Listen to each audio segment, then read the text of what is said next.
สวัสดีครับเพื่อนๆท่านผู้ชมวันนี้แอดจะมาพามาชมมาเบิ่ง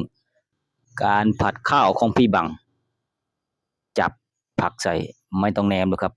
จับใส่จับใส่ลงไปจับใส่ลงไปจับลงไปเป็นการชำนาญงานมากครับแล้วก็ใส่จองคนลงไปพี่น้องแล้วก็ใส่ลงไปใส่ลงไปอีกแล้วก็ใส่ซอสน้ำมันเฮียเอากระดาษทิชชู่ไม่กูหน่อยใส่ลงไปใส่ลงไปใส่ลงไปเฮียเอาไม้กูหน่อยกูจะเหงื่อออกแล้วคนลงไปพี่น้องคนลงไปคนลงไปเคาะลงไปกระทะทองดำถ้าไม่เคาะเดี๋ยวมันจะไม่ได้สักรสเทข้าวลงไปเทข้าวลงไป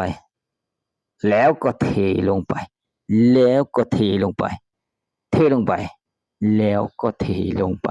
หยุดหยุดหยุดหยุดหยุดหยุดหยุดหยุดพอเฮียกูบอกให้พอใส่ซอสลงไปใส่ซอสลงไปแล้วก็ตามด้วยซอสดำใส่ลงไปตามด้วยซอสหอยตามด้วยผักยุบลงไปยุบลงไปใส่ลงไปใส่ลงไปเป็นนัวน่าจะเป็นนัวเนี่ยเป็นนัวพี่น้องอาโกยน่าจะแซ่บทีเดียวเลยแล้วก็ใส่ตะหลิวใส่ซอสลงไปใส่อะไรก็ไม่รู้ใส่ลงไปแล้วก็คนเลยยังไม่พอสองตะหลิวตำจองตะหลิวตำจองทุกคนเอาลงไปเฮียมันคนยังไงเนี่ยขอลงไปตะหลิวทองดำมึงทองดำมึงถ้ามึงไม่คนมึงก็ไม่อร่อยเนาะมันจะไม่ได้รสชาติทุกคนเอาลงไปเฮียแล้วก็สำเร็จพี่น้องเอาลงไ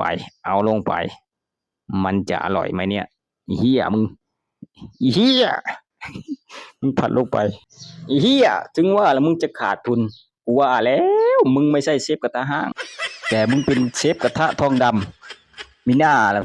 มันถึงไม่อร่อยไอ้บัง